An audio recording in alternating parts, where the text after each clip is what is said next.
What's good, VGC Nation? It's your boy Flo, and we're back with week 6 of the I think it's the AHPL League, our draft league, our Pokemon draft league. It is for Switch, but this week I unfortunately couldn't do the draft for on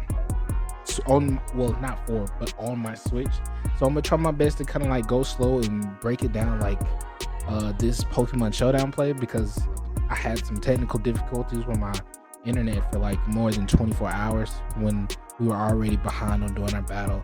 So yeah, we're here. But we are versing the Maestro Meloetas. We are the Golden State Capri Suns, and this week we ran what y'all see on the screen. And yeah, I'm gonna just walk y'all through the replay and try not to get too bored while we walk through this replay of what happened and why it happened the way it happened. I'm gonna try the best to go about it. I think the 1 month that I was looking for, I did like 1 or 2 mocks for this.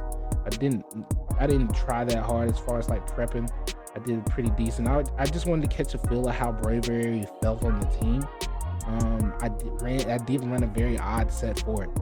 So yeah, I did lead off with Bravery, but the 1 month that I was expecting, that's what I forgot to tell y'all, was Garchomp. I didn't see Garchomp. And so the move pool for Braviary was meant to be Garchomp, but he wasn't there. Luckily, this thing doesn't carry a flying type move, which is or psych. Well, it does carry a psychic type move, but this psychic type move is Future Sight, right? And so yeah, I clicked the Future Sight. I go for the U-turn, expecting him to either Chilly Reception or maybe click Ice Beam here.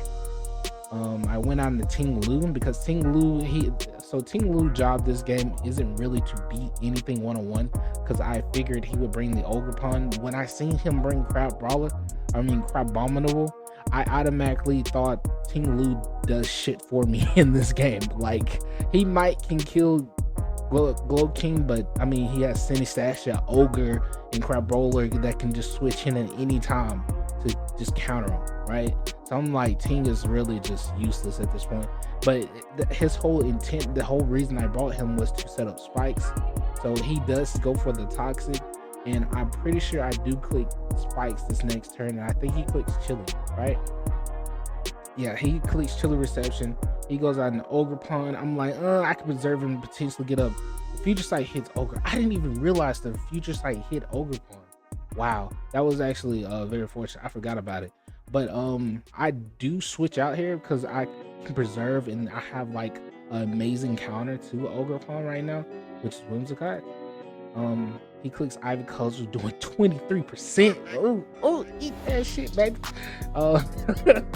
Yeah, he did pretty well. Clicks U-turn. I think I do the same thing. Yeah, I clicked U-turn as well. I expected that. I go back into Braviary because I want to rinse and repeat what just happened. I'm going to click Future Sight on him, potentially clicking Toxic or Chilly Reception again, and just switch out on whatever he brings in, maybe Darkrai. Yeah, it is Darkrai here. I think, is this the turn that I just decided to eat a hit because I was scared that he might have Ice Beam? But yeah, I think this is the turn that I just clicked U-turn, in which he brought Blizzard, and I was like, oh my goodness, like Blizzard, bruh. This is when I bring in Spectre. I'm just like, him going for Blizzard, he's either specifically Scarfed, which when he did that, he showed that he wasn't Scarfed. And honestly, there, I probably shouldn't even tear it because I thought it would click Dark Pulse. But if he, I was afraid he was Expert Belt. Okay, that was what I was afraid of. Expert Belt would have fucked me up. So I tear it immediately, and now I just died to extreme speed from Bandit Arcanine. I'm like, fuck it, let me sack Braviary. Braviary goes down to Arcanine. Arcanine up 1. I bring in Thwackey, right? The reason I bring in Thwackey is because I want to go ahead and set up this terrain so I can have an opportunity to bring in Sneasler. And plus, he has Fake Out, and I have options to switch into this Arcanine. I'm gonna see if he's Bandit, because if he's Bandit, he's not gonna click Extreme Speed here. He's gonna switch out. If he's not Bandit, he's gonna try to click Flare Blitz, which is free here. So this is also a scout for me to see whether he's Bandit or not. And then when he does that, I'm just like, oh yeah, he's for sure fucking Bandit. He's for sure fucking banned. Because if he would have clicked Flare Blitz there, I could have brought in Sneasler early, like at that point, and just started killing stuff. Because I could have got a free source there, right? So I U-turn. He brought in Slow King, and in my at this point, now that I have one spike up, my goal is to get one last spike up, and I have the conditions needed for Sneasler to basically sweep this team, right? And I get this last spike up, and I'm like, cool. Now I just need to find the perfect moment for Sneasler to get in and wreak havoc. I can't find that moment with this, and I'm just like, so I made a huge mistake here, right? The mistake here was I left Ting Lu in and I clicked Whirlwind, right? What you're about to see, instead of clicking the offensive move, thinking that Crab Brawler would actually, whatever the fuck this thing name is, I thought this thing would actually kill me with the Ice Hammer, but it doesn't. And that's where I fucked up, because I should have just clicked the ground move.